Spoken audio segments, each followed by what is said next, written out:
Olá, tudo bom? Sou a professora Cláudia Lopes, professora de língua portuguesa do Colégio Força Máxima, e vamos iniciar mais um capítulo. Agora nós vamos começar uma série de aulas sobre coesão textual.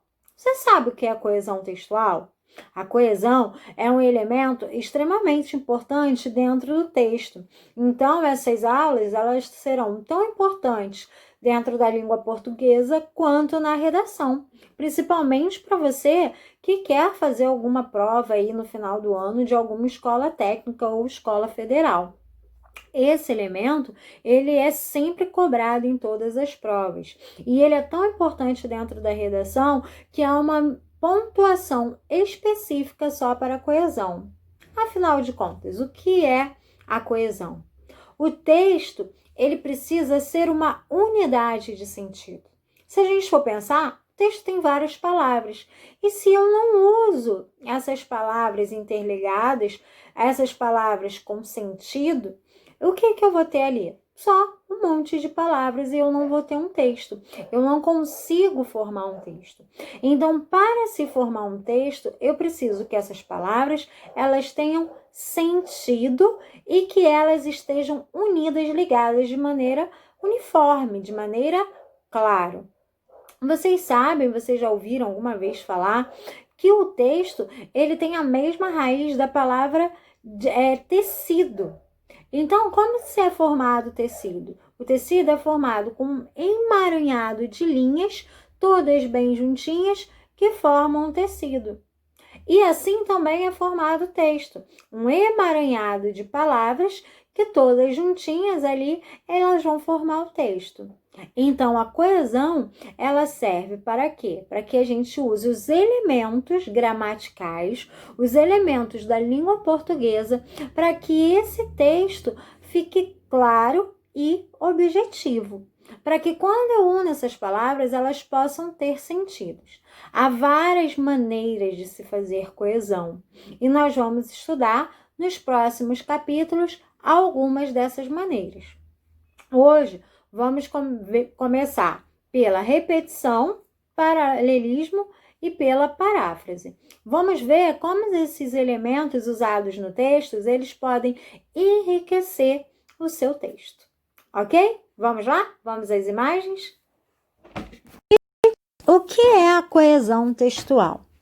É um dos meios que garante a unidade semântica e a organização de um enunciado. Então, semântica, todas as vezes que falarmos de semântica, estamos falando de sentido. Então, a coesão, ela vai garantir o sentido e a organização de um texto. Um texto bem escrito, a gente fala que um texto bem escrito é um texto coeso. Dito de forma mais simples, a coesão textual tem a ver com a maneira como se processa a ligação entre os componentes do texto. Então, a gente começa pelas partes menores, que são as palavras, orações, frases e parágrafos. Então, vocês podem ver que isso daqui começa de um âmbito bem pequenininho, que é a palavra, e vai se amplificando, que são os parágrafos, de modo a transmitir-se corretamente a ideia apresentada. Então, essas palavras precisam estar ligadas muito bem nas orações, as orações precisam estar ligadas muito bem entre os períodos e os parágrafos precisam estar muito bem ligados um com o outro. É isso daí que vai garantir a correta coesão do meu texto. Quais são os mecanismos? A gente tem aí coesão frásica, que está dentro da frase, né? Então, a gente vê dentro da oração. A gente pode tornar o quê? A gente pode ter aí o quê? Processos para tornar mais simples. Então, a ordenação das palavras e das funções sintáticas da oração. Então, a gente tem a coordenação, a concordância das palavras em gênero e número, a regência e a presença de complementos, né? Regidos pelos verbos, que são os objetos. Os mecanismos de coesão interfrásica. Então, aí, para ligar as frases, entre as frases, eu posso ter as conjunções de coordenação ou subordinação, que nós veremos também nos capítulos à frente, e os marcadores, né? Dando circunstâncias, que tem a ver com os advérbios e também a pontuação. Então, vamos lá. Coesão textual. Então, nós já vimos que ela é a conexão, ligação, harmonia entre os elementos de um texto. Então, palavras importantes. Quando eu tenho entre um texto uma conexão, uma ligação entre eles, isso tudo precisa estar o quê? Arrumado de maneira harmônica. Ocorre quando as palavras, as frases e os parágrafos estão entrelaçados, um dando continuidade ao outro. O que é isso? Um contexto precisa estar ligado no outro. Ele não pode estar solto. Então, tornando ali um único texto, um emaranhado de palavras unidos. Os elementos de coesão determinam a transição de ideia entre as frases e os parágrafos. O que é isso? É importante você ter elementos ali que vão estar ligando e fazendo essa transição, que vão estar unindo as frases. Vocês já estudaram que as conjunções, elas são responsáveis por essa união. E elas, além de unirem, de ligarem uma oração a outra, elas também são responsáveis por poder aí dar sentido. A gente vai estudar isso daí muito bem nos próximos capítulos e vocês vão perceber que as conjunções, elas mudam, elas têm o poder de dar sentido aí aos nossos períodos. Então, primeiro ponto que nós temos é a conexão lexical, que é responsável pelo quê? Pela reiteração. Ela pode ser feita pela repetição. Olha só, atenção. Essa repetição, quando ela é feita por coesão, ela é uma repetição de palavras proposital. Ela não é uma repetição de palavras feita aleatoriamente, porque a pessoa saiu repetindo termos desnecessariamente.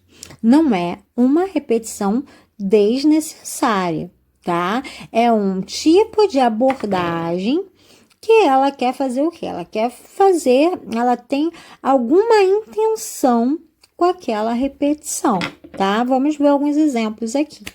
É decorrente da repetição do mesmo item lexical e de outros procedimentos já mencionados, como emprego de sinônimos e hiperônimos, que são palavras aí para representar.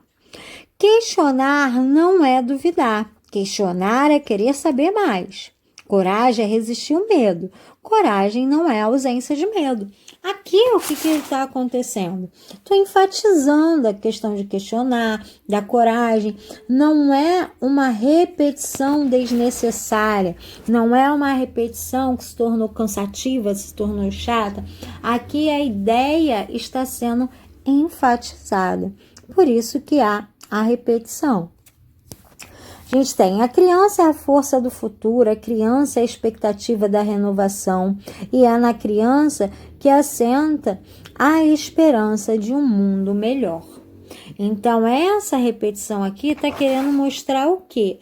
Enfatizar essa característica da criança, que é nela que nós temos aí a força, a expectativa da renovação, a esperança. Tudo isso é dentro da criança, não é em outro tipo de pessoa, não é no adulto, não é no idoso. Então, por isso, houve essa ênfase de focar tanto na palavra criança. É óbvio que a gente poderia substituir por ela, né?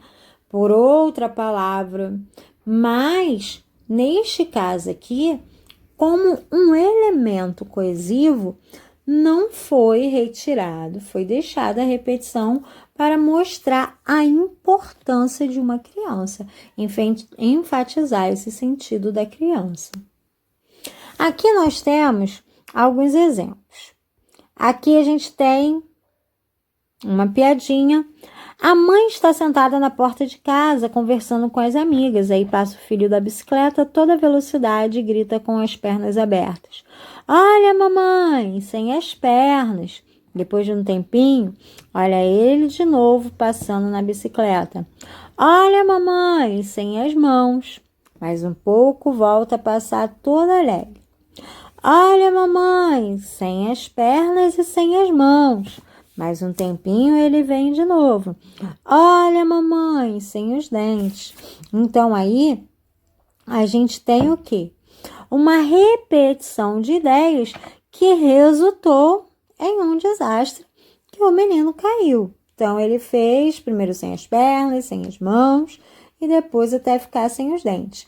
Então, a gente teve uma repetição gradativa para mostrar que ia dar problema aí no final, né? Teria algum problema.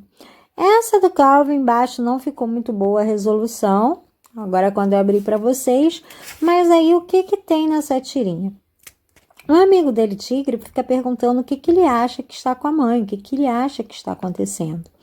E ele fala que a mãe foi ao médico, que estava passando mal, e o amigo dele pergunta se não acha que ele vai ganhar um irmão. Mas todas as vezes o amigo pergunta, você não acha? Você não acha? Você não acha? Então, o que quer dizer essa repetição do você acha? Você acha? Ele simplesmente está questionando, está perguntando, né? Ele está instigando aí o Calvin a saber se realmente, será que sua mãe não está grávida? Você não acha que é isso? Então, essa repetição do você acha nessa história acaba acontecendo isso. E o espelho, espelho meu, existe alguém mais bela do que eu? Famosa frase aí do Conto de Fadas, esse espelho, espelho meu, também é uma maneira de demarcar aí, né, de engrandecer a palavra espelho. Então, essa repetição é uma repetição proposital. Também na cantiga, que toda criança já cantou, o cai-cai balão, um cai-cai balão, cai-cai balão, aqui na minha mão. Então, essa repetição do cai-cai balão, ela é muito comum em cantigas, principalmente as infantis. Essa repetição que faz aí saber por memorização. Então, vemos aí na apostila de vocês que quais são as maneiras que a gente pode ver essa repetição aí dentro da nossa oração. Quais são os efeitos que essa repetição pode trazer no meu texto?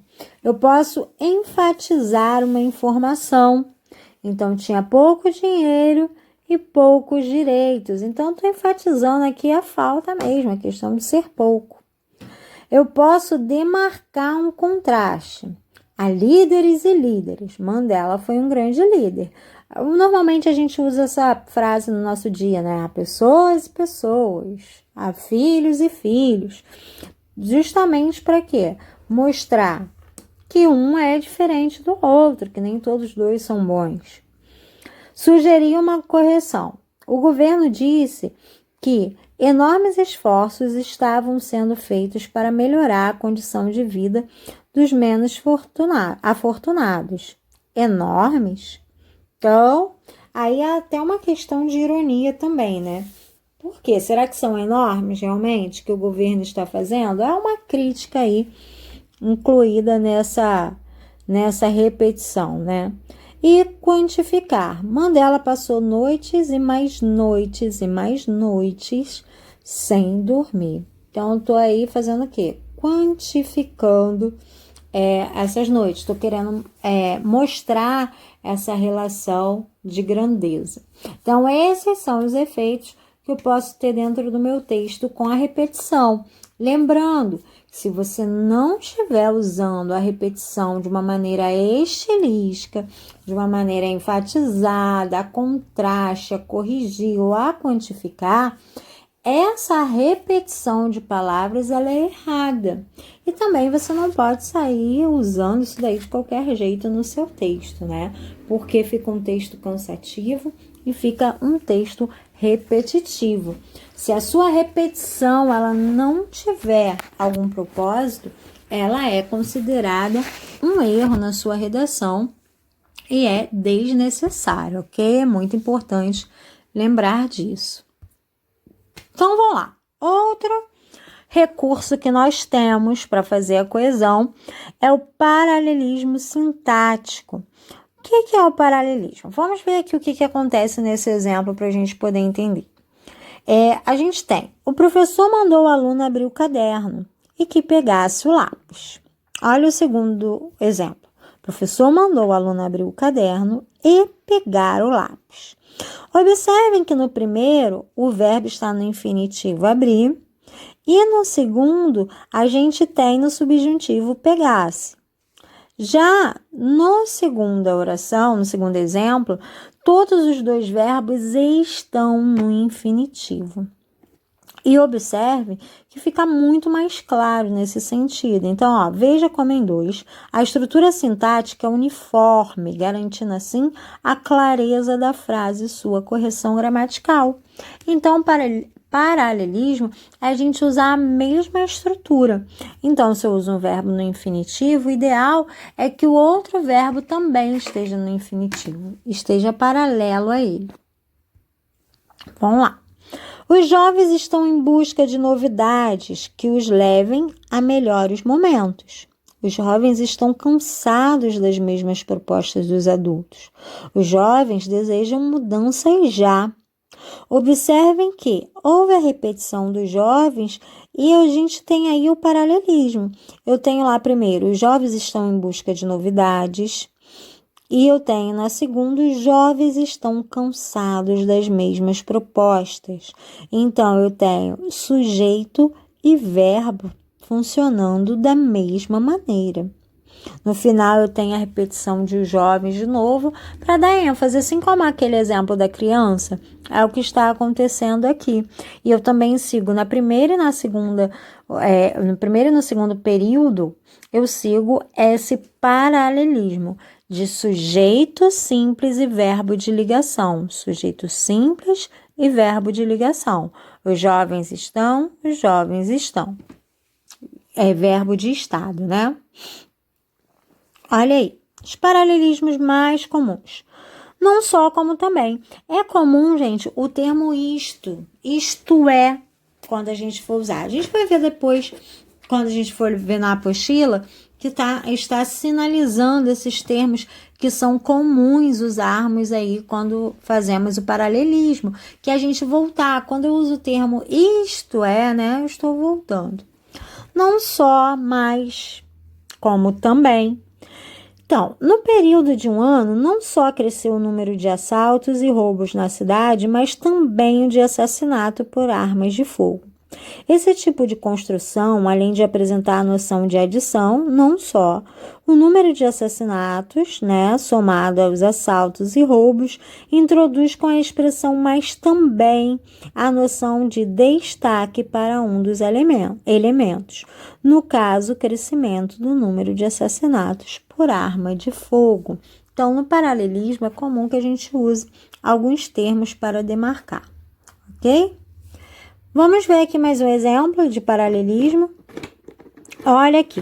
Aqui vai repetir toda a estrutura sintática. Então, se vocês observarem aqui, verso 1 e 2, eles funcionam da mesma maneira que o 3 e 4. Ardor em firme coração nascido, pranto por belos olhos derramado. Incêndio em mares de água disfarçado, rio de neve em fogo convertido.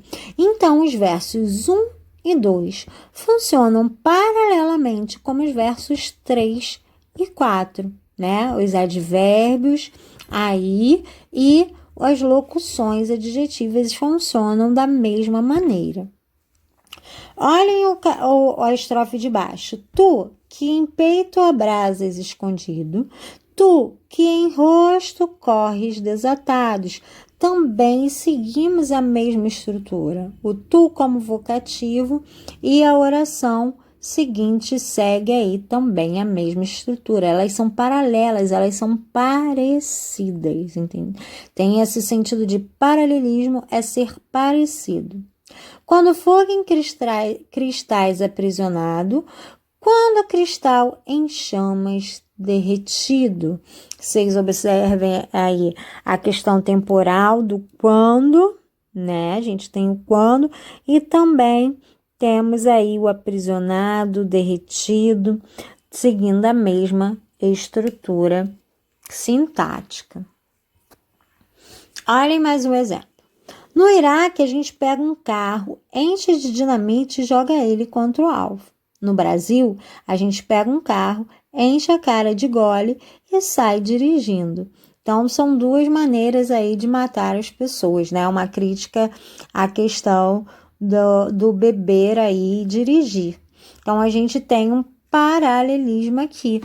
Todas as duas orações foram construídas da mesma maneira, né? Então, a gente começa com advérbio de lugar, no Iraque, no Brasil, e com aí o sujeito, né? A gente pega um carro e aí uma ação, enche de dinamite e joga ele contra o alvo, enche a cara de gole e sai dirigindo.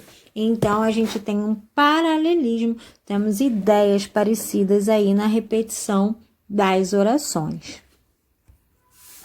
E o próximo tópico que nós temos é a paráfrase. A paráfrase, ela é a interpretação de um texto através das próprias palavras. Então, é um termo que a gente usa muito, estou parafraseando fulano. De modo a manter o mesmo pensamento do original, tradução livre e, em geral, desenvolvida. Então, você pega algo e fala com as suas palavras. Você pega uma ideia, você pega uma frase e transmite com as suas próprias palavras. Então, parafrasear consiste em transcrever com novas palavras as ideias centrais de um texto.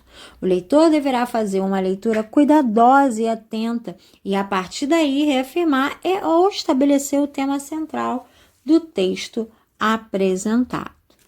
Olhem aí, a Mônica pega espelho, espelho meu. Existe garota mais bonita do que eu? E aí, o espelho não responde. Ela fala, quem cala, consente. Essa oração dela do quem cala, consente, ela só quer dizer que sim, é você, né? Aquela fala do espelho que nós temos lá da história da Branca de Neve. E a paráfrase, ela também é muito comum em imagens, né? Então, quando a gente tem a releitura, temos aqui o famoso quadro O Grito e temos a releitura com Homer Simpson fazendo aí a imagem do quadro. Então, é você pegar e fazer uma releitura, você fazer a sua versão daquilo. Olhem aí mais releituras de O Grito, do quadro. Temos aqui a famosa imagem dos Beatles, também feita pelos Simpson, uma releitura. Que normalmente vocês fazem aí no dia a dia, com fotos de internet, com frases, com memes, né? Normalmente é assim. Mais um exemplo aqui nós temos. O governo do Rio altera a data de pagamento de servidores aposentados e pensionistas para o 10º dia útil. E aí o que vai ter? A gente vai ter uma paráfrase, mas observe que essa paráfrase vai ter uma outra interpretação. Aí nós temos, governo do Rio atrasa pagamento de servidores e aposentados e pensionistas.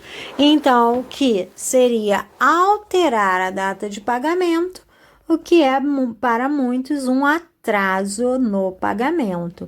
Então, fez essa releitura de uma maneira diferente. A paráfrase também pode exprimir determinadas intenções em relação ao texto original. Olha aí, Flamengo goleia Santos no Maracanã. A ênfase é dada ao fato de o Flamengo ter goleado outro time. Mas quando eu coloco o Santos é goleado pelo Flamengo no Maracanã, a ênfase é dada ao fato de Santos ter sido o goleado, né? O perdedor. Então, aqui eu quero demarcar que ele foi um perdedor. E não somente aí a ênfase é no ganhador, mas naquela parte do perder, né? A paráfrase também possibilita a citação de opiniões e ideias sem transcrevê-las literalmente de um texto original. Então, olha só, o texto original. O neoliberalismo produziu efeitos nocivos para as relações internacionais do Brasil, como também trouxe conquistas positivas. Se eu fizer uma paráfrase de uma maneira negativa, né, uma maneira contrária, como é que fica? Apesar de ter trazido conquistas positivas para o Brasil, o neoliberalismo também foi nocivo para as relações internacionais do país. Agora eu posso fazer uma paráfrase dando ênfase à maneira favorável. Embora tenha trazido alguns efeitos indesejados para as relações internacionais do Brasil, o neoliberalismo também proporcionou conquistas positivas. E agora, na apostila de vocês, como está acontecendo? Como está abordando? Vimos aí que temos a repetição nesse trecho do não podia, né? Ao contrário dos brancos, não podia circular pela cidade um salvo-conduto, pois corria o risco de ser preso. Não podia ocupar os bancos reservados para os brancos, nem subir nos ônibus deles. Não podia frequentar as praias dos brancos, nem ter a mesma profissão que eles. Ao contrário dos brancos, não podia votar. Então, essa repetição aqui, a ideia dela é o quê? É de dar ênfase, né? Eu quero dar ênfase ao caso de não poder. Esse não poder fazer, demarcar. Então, vamos ver aí embaixo também marcar a nossa apostila. Então, a gente tem aí embaixo, deixa eu só botar aqui o meu marcador. Vamos abrir aqui. Já rabisquei sem querer. Deixa eu só dar o zoom aqui primeiro, antes de pegar o marcador. E agora vamos. Então, nós temos aqui, no fragmento que abre esta estação, o autor do texto optou em repetir de forma intencional a expressão não podia.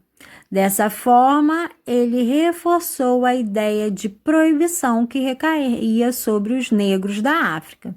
Então, assim, a repetição é o termo de uma sequência de palavras ou até mesmo de uma frase inteira que pode ser empregada para diferentes finalidades. Então, vocês vão marcar esse parágrafo mostrando que a repetição, ela também marca, né? Então, vocês vão marcar aí por diferentes finalidades, que são aquelas que nós vimos aí no quadrinho, né?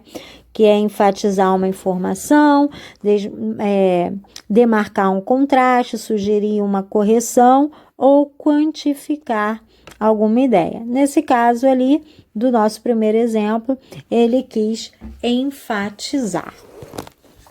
Então, no paralelismo, nós temos aí o exemplo: colocados de lado, ignorados pelo governo e abandonados à própria sorte. Então, nós temos os verbos no particípio: colocados, ignorados e abandonados.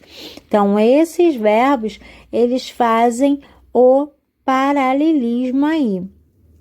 Então, é a repetição, neste caso, estruturas que se formam no período podem ser preenchidas por diversos termos sem que haja necessariamente a repetição da mesma palavra, mas há a ideia do quê? Da mesma estrutura, né? Então, note que a ocorrência dos verbos no particípio forma uma estrutura uniforme. Olha aí, uma palavra importante. Estrutura uniforme que acentua a condição inferior a que os negros eram submetidos. Observe a variação que uma estrutura pode prejudicar na coesão do texto. Era preciso justiça, igualdade e respeitar as diferenças. Era preciso justiça, igualdade e respeito às diferenças. Observem que esse respeitar aqui, usado no infinitivo, ele saiu do paralelismo. Ele estava em desacordo, ele não obedeceu à sequência aí da estrutura e acabou comprometendo esse sentido, essa clareza do enunciado. Então, eu tenho aí, quando eu coloco só substantivos, justiça, igualdade e respeito, fica mais claro o meu texto, fica com um sentido melhor. E a paráfrase por último, né? Quando a gente tem aí a maneira de falar, parafrasear. Aqui a recorrência é feita por meio de emprego de palavras diferentes, mas que têm sentido próximo. Aparecem, no caso, os articuladores, isto é, ou seja, quer dizer, introduzem novas construções, garantindo coesão textual e uma progressão temática. Então, ó, marcadores são importantes, isto é, ou seja, quer dizer, esses marcadores, eles vão introduzir aquela nova forma ali de se falar, se referindo ao que foi dito antes, né? Então, ele vai introduzem novas construções, garantindo a coesão textual e uma progressão temática, uma evolução, né, gente? Progressão é evolução. O emprego de sinais de pontuações como 2 pontos e vírgulas também é comum, tá? Então, a gente tem aí o exemplo: os negros viviam em tal shops, chips, né? Tal chips, isto é, distritos em áreas urbanas habitadas apenas por cidadãos não brancos. Passeavam no véu de 2 pontos, padaria sem árvores, pradaria, né? Desculpa que eu tô sem óculos, sem árvores. O isto é uma explicação para dizer o que é o termo anterior. Então, usou aqui o distritos em áreas, porque aí vai voltar ao termo anterior, e o 2 pontos também é usado para explicar o termo anterior. Então, eu estou parafraseando o meu texto. Ok, galera? Então, até o próximo módulo, né? Nos vemos aí na próxima aula. Qualquer dúvida, podem chamar pelas redes sociais ou na sua aula ao vivo com a professora Beatriz. Um grande beijo e até mais!